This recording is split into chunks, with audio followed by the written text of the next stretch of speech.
Advice 1. You feel the weight of that perfectly rehearsed smile settling around you like velvet, soft and disarming, only to realize it's hiding a steel trap. Before you grab a pen and paper, take a moment to like the video and subscribe, but only if the advice and strategies resonate with you. The warmth of a gentle greeting can lull you into letting your guard down. But Machiavelli warned, everyone sees what you appear to be. Few experience what you really are. Historians still argue whether he meant this solely for princes or for every human interaction, yet the core lesson echoes through time. You're scrolling through notifications, eyes darting between heart icons and glowing comments, when someone you barely know starts heaping praise on your latest post. The sensation is almost ticklish, like a soft breeze brushing against bare skin. But beneath that natural high, a question simmers. What does this eagerness actually cost you? In modern terms, imagine accepting friend requests from profiles that shower you with compliments, then sneakily ask for insider details about your next project. Have you ever paused to think what they truly want? To apply this advice today, begin with 3 simple steps. Notice timing. Does the compliment arrive precisely when you're celebrating a win? Test depth. Reply with a minimal thank you, and see if they dig deeper or disappear. Assess intent. Ask a subtle, clarifying question like, what part of my work stood out to you? And observe their response. Picture a coworker who only praises your productivity on days you've hit major milestones but vanishes into thin air during routine grind. That pattern reveals opportunism, not friendship. You might wonder, is this praise genuine or just a tool to win favor? That very question is your first weapon. In the professional arena, be wary of sudden evangelists promising mentorship for your channel. Genuine mentors ask thoughtful questions. Opportunists demand access to your subscriber list. Try offering a small piece of content, a snippet of your script or a preview screenshot. A real ally respects your boundaries. A fake will pounce on anything you share without hesitation. You feel a slight chill as you recall a past instance when enthusiasm turned into exploitation. Maybe someone used your ideas to craft their own viral video, leaving you sidelined. Have you cleaned your digital footprint since then? Protect your work by watermarking previews and holding back critical details until trust is proven. Every time you encounter that honeyed tone, breathe in, notice the subtle dissonance, and remind yourself that true allies celebrate your process, not just your peaks. Genuine connections grow in silence when no one's watching. False friendships flourish under every spotlight. Why settle for a parasitic glow when you can cultivate organic warmth? Now, as you carry on, you embody the strategist who wastes no energy on flattering facades. You become adept at distinguishing between the sun's genuine warmth and a spotlight's artificial glare. Advice 2. You feel the hush settle around you like a soft blanket, muffling every expectation and amplifying the tension in the air. Silence isn't emptiness. It's a living presence that sharpens your senses and disarms those who rely on your reaction. Machiavelli observed that prudence is superior to blind honesty, and in that quiet gap between words, you wield your invisible blade. Historians still debate whether he advocated silence as a tactic for statecraft or simply as self-preservation, but its potency transcends centuries. In a modern office, someone casually drops a backhanded compliment. I'm impressed you handled that meeting so calmly. They're fishing for a reaction, hoping you'll bristle or launch into defense. Instead, you remain still, letting that silence hang like a pause in a symphony. Have you noticed how the provocateur shifts uncomfortably when no words fill the void? It's as if you turned off their microphone mid-performance, and they scramble to find the next line. To practice this today, detect the bait. Listen for questions that seem like criticisms in disguise. Hold the line. Maintain eye contact, breathe slowly, and resist the urge to interject. Wait for the reveal. Allow the other person to fill the silence, exposing their true intent. Imagine a chat group where someone sends a passive-aggressive GIF, expecting everyone to react. Your silence is the ultimate filter, prompting them either to elaborate in desperation or to retreat, deflated. You feel the air grow thick as they search for words. Isn't it satisfying to let their own momentum betray them? On social media, Consider those comment chains where a subtle jab is buried beneath an innocent emoji. Instead of replying, you choose calm observation, no notifications, no drama. The haters deplete themselves, posting angry follow-ups that echo into the void. You don't even need a like to win this round. And here's a light joke to keep you grounded. Silence is the only language your phone battery doesn't understand. It still buzzes for every notification. But you, strategic soul, know that not every buzz deserves your attention. In a negotiation setting, say finalizing a freelance contract, when the other side pushes for exclusive rights, you pause. That pregnant silence compels them to sweeten the offer or reveal hidden costs. You've effectively flipped the script, using inaction as your sharpest move. Have you ever watched someone stumble to fill a pause they themselves created? When you master the art of strategic silence, you gain the power to observe micro-expressions, shifting shoulders, nervous glances, signals you'd miss if you rushed in to fill the gap. You become a living lie detector, picking up lies from the unspoken hesitations. Isn't that a thrill, to sense the void and know you're in control? So next time you're tempted to defend or explain, remember, silence is your invisible blade. It cuts through pretense, forces opponents to reveal their hand, and offers you the clarity to choose your response with surgical precision. Advice 3. You feel a subtle thrill when you offer a sliver of help, like handing someone a life buoy in calm waters, and then watch closely to see if they'll throw another back. Machiavelli cautioned, the promise given was a necessity of the past. The word broken is a necessity of the present, reminding us that words alone don't prove loyalty. Historians still debate whether he meant this for the shifting alliances of Italian courts or for every handshake made in good faith. But the lesson resonates today. Test generosity before you surrender your castle gates. Imagine you share a concise tip with a colleague, perhaps a template that streamlined your workflow. You send it over with a casual, "Thought this might help you." If they follow up later with an equally helpful insight or a note of genuine thanks, the bond strengthens. If they go silent or demand more, you spot the red flag. Have you ever given someone just enough to keep them hungry, then watch them scurry for more? To put this into practice right now, offer a microfavor, a link to a useful article, or a quick brainstorm call. Observe timing. Does the gratitude arrive promptly or after you've asked for nothing? Assess quality. Is the return gesture thoughtful or just a rote thanks? Think of it like sampling at a cheese shop. A small taste reveals whether it's worth buying a whole wheel, or if it's one of those mystery cheeses you regret later. In digital spaces, try this with your content. Share a snippet of an upcoming video draft with a trusted few, and see which replies come with constructive notes versus, "Wow, can you send me the full script?" Genuine collaborators improve your work. Opportunists just binge and vanish. Here's a light joke to ease the tension. Testing reciprocity is the only diet where you actually want people to ask for seconds, provided they bring dessert next time. And another one, if someone treats your favor like free samples at the supermarket, they're probably going to shoplift your goodwill too. In practice, you might notice patterns in Slack channels or Facebook groups. Some members always give before they receive, while others rack up favors owed, like loyalty points. By tracking these interactions, no complex spreadsheets required, just mental notes, you build a profile of who's in it for real connection and who's hunting for freebies. Doesn't it feel empowering to see the game before diving in? So, test before you trust. Small favor, small return, repeat until the score evens out. Because in the modern court of social media and co-working spaces, generosity is your most refined filter, revealing true allies and filtering out the rest. Advice 4. You feel the gentle hum of anticipation in your chest as you craft every word and image that represents you.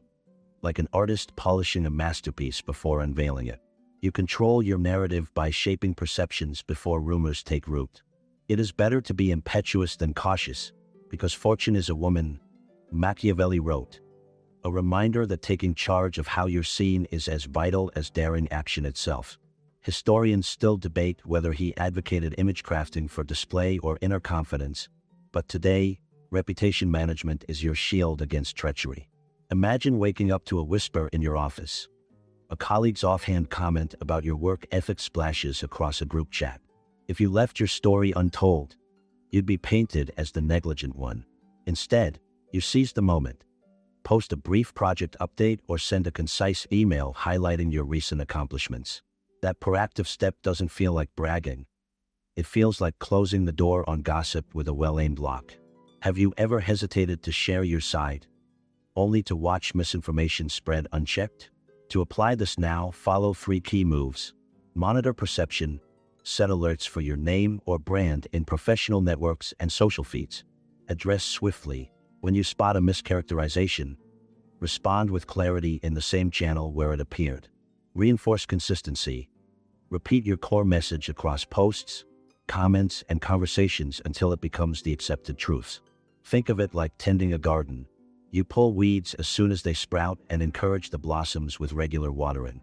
In the digital realm, water your narrative by sharing testimonials, case study snapshots, or quick wins. That steady drip of truth drowns rumors. And yes, it's okay to share a humble brag. Just like a peacock shows a single feather, not the whole tail. Here's a light joke to keep you grounded. Controlling your narrative is like teaching a parrot to recite your resume. If it squawks anything else, you know who to blame. And another, if you don't tell people you're the hero, they might cast the nearest extra in your role.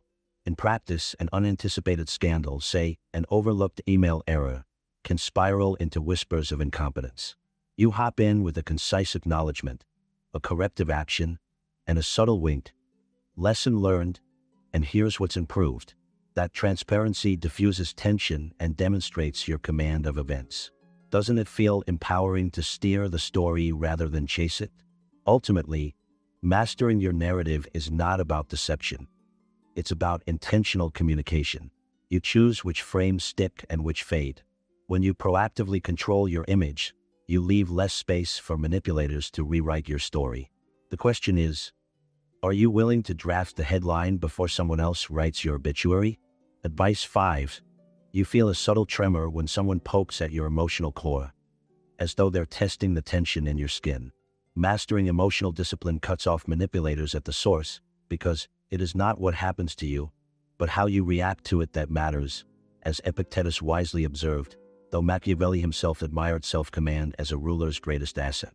Historians still debate whether Machiavelli prized outward ruthlessness or inner serenity, but today your calm is your sharpest defense. Imagine a team member slips into a group chat at 11 p.m. with a veiled insult about your presentation. Interesting take. For someone who's never led a project before, your pulse races, that fiery urge to retort lighting up your nerves like a faulty neon sign. But instead of launching into a heated reply, you pause. You feel the air in your lungs, the quiet between thoughts. Has a single word ever unraveled your composure into a public spectacle? To practice this now, identify your trigger. Recognize that tightness in your chest after a critical comment. Pause with intention. Count 3 deep breaths, focusing on the rise and fall of your diaphragm. Respond with precision. Choose a neutral phrase like, "I appreciate the feedback," or simply offer silence until you're ready. In modern settings, think about comment threads on social media. When trolls aim for your jugular with insults, responding often fuels escalation, like tossing logs onto a bonfire. But a single, measured answer, or no answer at all, leaves them shouting into the void. You've turned their spotlight into a mirror. Doesn't it feel empowering to watch anger fizzle without your involvement? Here's a light joke to keep your mood. Controlling your emotions is the only cardio some people need. Their rage does all the heavy lifting. And another, if you bottled every ounce of restraint you muster online, you'd have enough to water a parched forest. In negotiation scenarios, wield emotional discipline like a veteran chess player. When the other party pushes deadlines or pressures you with deadlines, maintain calm precision. Ask clarifying questions rather than charging in. Asking, "Could you clarify which deliverable you mean?" That pause disrupts their tactic and reclaims control. Have you seen how a single question can deflate a pressure play? Emotional discipline also shines in one-on-one conversations. When a friend makes a passive-aggressive remark over dinner, you can simply nod and shift the topic, as if steering a ship away from hidden rocks. They may press for a reaction, but your unwavering poise becomes their stumbling block. And remember, mastering emotions doesn't require you to be a robot. It's about choosing when and how to express yourself, not stifling genuine feeling. You give yourself the luxury of reflection before action. Imagine the confidence of knowing you can't be baited, no matter how brilliant the trap. So next time someone strikes at your feelings, don't dance to their tune. Anchor yourself in calm. Let their words echo unheard, and respond on your terms. By reining in your impulses, you become the strategist who writes the playbook, not the pawn who follows someone else's script. Advice 6. You feel your heartbeat quicken as you scroll through profile pictures. Each polished portrait a potential disguise, each glowing testimonial a cleverly planted seed. Unmasking digital deceivers requires a keen eye for the subtle glitches that betray their fiction. As Machiavelli noted, men judge generally more by the eye than by the hand, reminding us that appearances can mislead with lethal precision. Historians still argue whether rogue pamphleteers in Renaissance Florence used pseudonyms for safety or subterfuge. Yet the internet today amplifies these masquerades at lightning speed. Start by examining inconsistencies. Does this new follower use professional headshots paired with utter silence? No posts, no stories, no mutual connections? Ask yourself, have you ever encountered someone who claims expertise, yet offers no proof beyond broad assertions?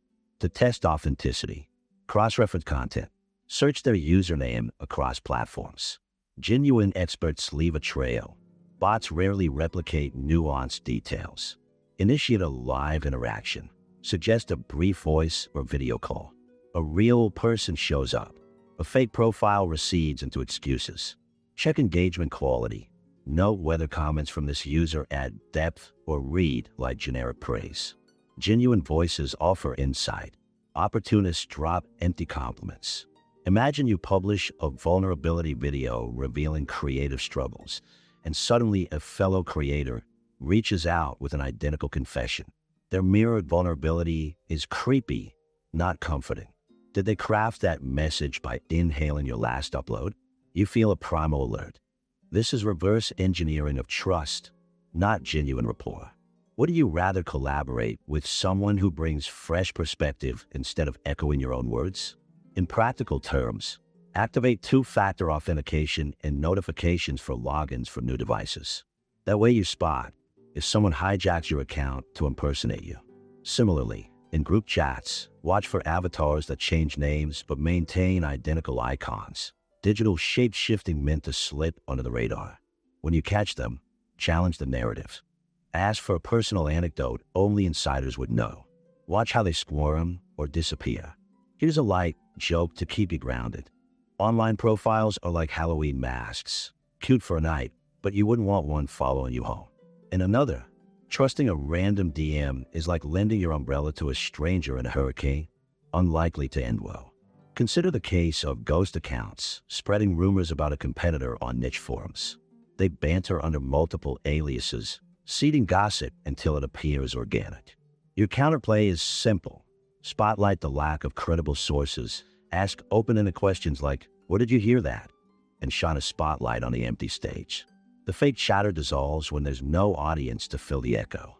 By practicing these steps, you transform from target to detective. You learn to sift through the digital wreckage for clues, turning every suspicious like into an interrogation and every suspicious follow into an audit. That careful scrutiny empowers you to build a network of real allies, not a hall of mirrors stocked with reflections of your own content. When you unmask digital deceivers, you clear your feed, sharpen your focus, and reclaim control over your attention and information. You become the strategist who sees past the code and algorithms to the human, or not, that lies beneath. Advice 7. You feel the subtle tremor in the air when someone's words don't match their actions. Like watching a mime pretend to lift an invisible weight. Decoding early betrayal signs means tuning into these minor dissonances before alliances crumble. As Machiavelli advised, there is no sure way of guarding against flattery, reminding us that deceit often arrives wrapped in praise. Historians still argue whether his caution applied more to courtiers or to any who mistake kindness for loyalty, but the lesson remains. Subtle contradictions speak louder than grand promises. In everyday life, Notice when a colleague vows total support yet fails to follow through on small commitments. Perhaps they promise to review your draft by Friday, yet on Monday you hear crickets. That gap between word and deed is your red flag. Have you ever chalked it up to busyness, only to see the pattern repeat? To apply this now, follow 3 steps. Track minor breaches. Maintain a mental log of promises made versus actions taken. Compare consistency. Weigh their words against observable behaviors across different contexts.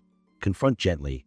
Raise a neutral query like, "I noticed the draft review hasn't arrived. Any updates?" And watch their reaction. Imagine partnering on a joint live stream. Your co-host enthusiastically suggests topics, then at last minute cancels. You feel the disappointment, sure, but also the unmistakable hint that you're not a priority. Betrayal rarely erupts in a single blaze. It simmers in these small misfires. What if you'd spotted the first missed deadline and reconsidered the collaboration? In digital communities, betrayals emerge in sudden unfollows or erased comments after shared successes. One day they champion your launch.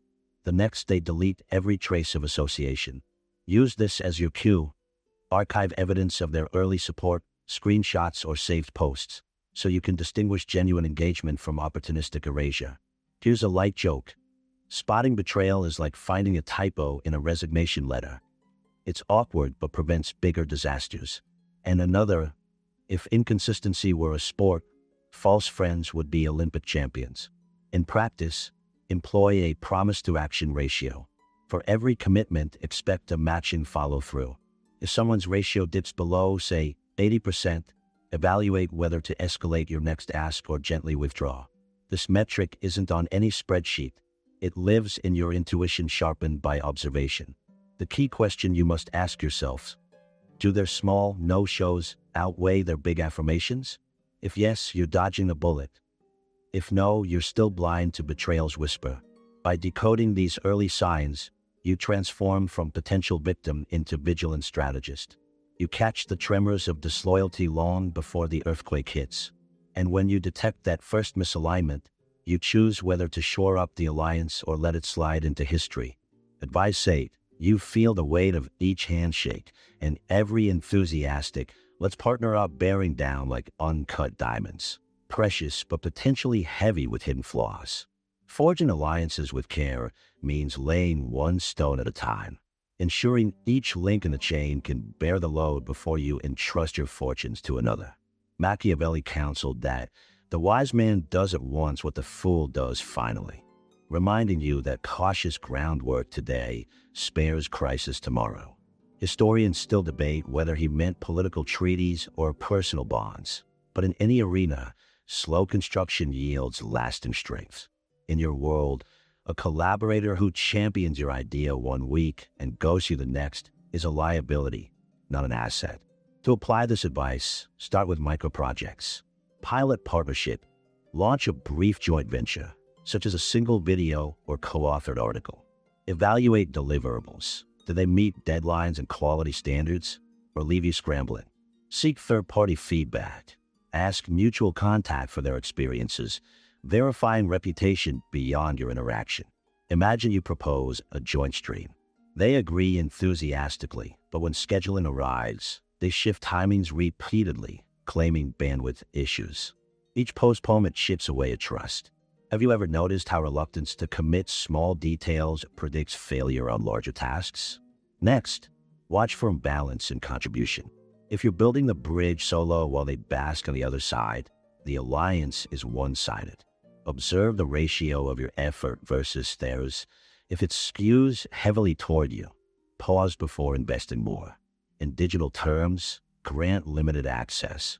Allow them to co-edit a single episode, but hold back admin privileges until proven reliable. Would you lend your house keys before they clear a background check? Here's a light joke. Forging partnerships without testing is like proposing marriage on the first date. Romantic, yes, but often regretted by breakfast. And another, if someone can't handle a coffee meeting schedule, why trust them with your career trajectory? Finally, formalize agreements verbally first, then in writing. A brief email confirming scope and timeline creates accountability without legalese. When inconsistencies arise, say, shift in goals or evolving expectations, refer back to this record. It's not about distrust. It's about clarity and mutual respect. By building alliances step by step, you ensure that when the real challenges emerge, you stand shoulder to shoulder with dependable allies. You transform every handshake into a tested bond and every promise into a measured commitment. And when you do expand the partnership, you do so from a foundation that can weather storms. Ask yourselves, would you cross a rickety footbridge without checking each plank? If not, why leap into partnerships without the same scrutiny? As you reach the end of these 8 strategic pillars, let the pace gently subside. Breathe in the full span of what you've absorbed, the tension of vigilance, the calm of restraint, the power of measured generosity and cautious collaboration. Each advice is a lantern guiding you through the maze of false smiles and shifting allegiances. You need not rush to implement every tactic at once. Reflection is as potent as action. Share in the comments which insight resonated most and your plan for applying it first. Your experience may illuminate the path for others navigating the same terrain. Watch out for the masks around you. Stay hungry for knowledge. See you in the next video.